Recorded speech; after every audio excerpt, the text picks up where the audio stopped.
ജെറുസലേമിൽ നിന്ന് ഒരു സഭയുടെ നിയന്ത്രണം എല്ലാ സഭകളിലും ഉണ്ടായിരുന്നു എന്ന് അവകാശപ്പെടാൻ പറ്റുമോ? ഇല്ല. അതല്ലേ പറഞ്ഞേ, ഈ AD 37 സ്റ്റീഫനെ കൊല്ലുന്നത്. അതായത് സ്തെഫാനോസിനെ കല്ലെറിഞ്ഞ് കൊല്ലുന്നത് AD 37. AD 37 അവിടുന്ന് ഒരു പീഡനം ഉണ്ടായിട്ട് ആളുകൾ ചെതറിപ്പോകുന്നു.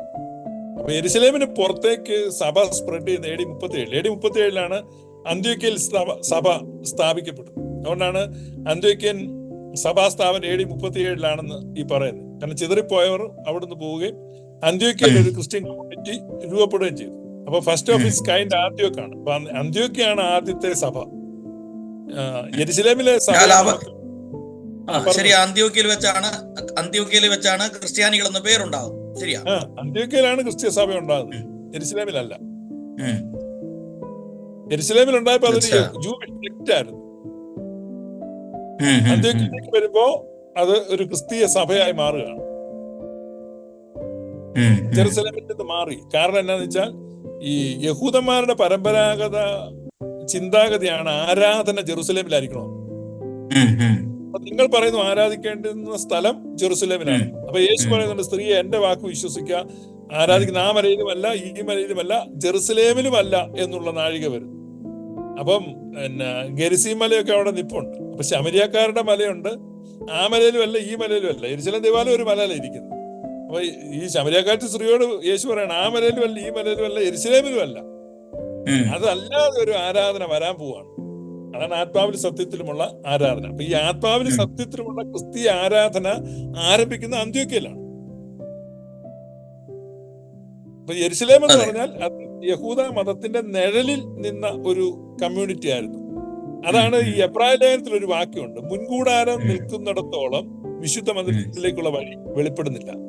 മുൻകൂടാരം എന്ന് പറയുന്നത് ദൈവാലയമാണ്, യെരുശലേം ദൈവാലയമാണ്. ആ ദൈവാലയത്തിൽ നിന്ന് മാറിയിട്ടാണ് ക്രിസ്ത്യാനിറ്റി വരുന്നത്. അതുകൊണ്ടാണ് ഈ അന്ത്യോക്യയിൽ വെച്ച് ക്രിസ്ത്യാനികൾ എന്ന പേര് കിട്ടുന്നത്. അപ്പൊ ആ നെയിം ചെയ്യപ്പെടുന്ന പോലും അവിടെ വെച്ചാണ്.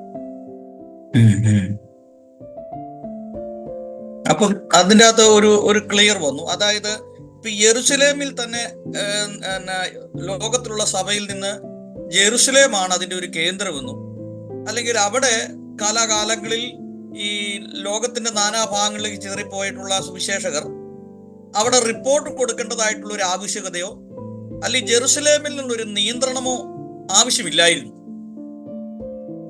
നമ്മള് പൗലോസ്ലീഹ അന്ത്യോക്യൻ സഭയിലെ മെമ്പറായിരുന്നു. അന്ത്യോക്യൻ സഭയിലേക്ക് അതായത് ഒരു AD 37 ആകുമ്പോഴേക്കാണ് പൗലോസ്ലീഹ മാനസാന്തരപ്പെടുന്നത്. പൗലോസ്ലീഹ ഒരു അപ്പോസ്തലനായിട്ടാകും. പിന്നീട് നമ്മൾ കാണുന്ന പൗലോസ്ലീഹയുടെ യാത്രകളാണ്. അത് സാജു ബ്രദറിന് ഉറപ്പായിട്ടും അറിയാം. കാരണം ബൈബിൾ കോളേജിലൊക്കെ പഠിക്കുമ്പോൾ 3 മിഷണറി ജേർണീസ് ഓഫ് പോൾ എന്ന് പറഞ്ഞ് പഠിക്കുമല്ലോ. അപ്പൊ പൗലോസ്ലീഹ കൊരിന്ത്, തെസലോനിക്ക, ഗലേത്യ, പിന്നെ റോമൻ സിറ്റികൾ പലതും സഞ്ചരിക്കുകയും അവിടെ പ്രസംഗിക്കുകയും അവിടെയൊക്കെ സഭകൾ സ്ഥാപിക്കുകയും ചെയ്തു.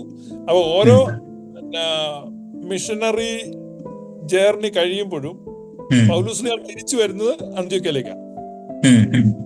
മടങ്ങി വരുന്ന റിപ്പോർട്ട് മദർ ചർച്ച് അല്ലെങ്കിൽ ഹോം ചർച്ച് എന്ന് പറയുന്നത് അന്ത്യോക്യ വന്നിട്ട് അല്ല, യെരുശലേമിലേക്കല്ല പോകുന്നത്, അന്ത്യോക്യയിലാണ് പൗലോസ്ലീഹ ബേസ് ചെയ്തത്. Paul was sent out from Antioch. അല്ല, അത് മാത്രമല്ല, പൗലോസ് മാനസാന്തരപ്പെട്ടതിന് ശേഷം ജെറുസലേമിലേക്ക് പോയില്ല. പിന്നീട് ഏതാണ്ട് എനിക്ക് തോന്നുന്നു ഒരു 14 വർഷം കഴിഞ്ഞ് അല്ലേ ആണ് കേഫാവുമായി ഒരു മുഖപരിചയം ഉണ്ടാകേണ്ടതിന് ഞാൻ ജെറുസലേമിൽ പോയി. കേഫാവിനെയും യാക്കോബിനെയും ഒഴികെ മറ്റ് അപ്പോസ്തലന്മാരെയും ഒന്നും, യോഹന്നാനെയും മറ്റു അപ്പോസ്തലന്മാരും ഞാൻ കണ്ടില്ല എന്ന് പറയുന്ന ഒരു ഭാഗമുണ്ട്. അല്ല, അത് ഗലാത്യയിലെ നേരത്തില്ല. 3 ആണ്ട് കഴിഞ്ഞപ്പോൾ ആണ് മൂവാണ്ട് കഴിഞ്ഞപ്പോൾ ശരിയാണ്, 3 ആണ്ട്. വെളിപ്പാട് അനുസരിച്ച് പോയത് രണ്ടാമത്തെ പോക്ക്.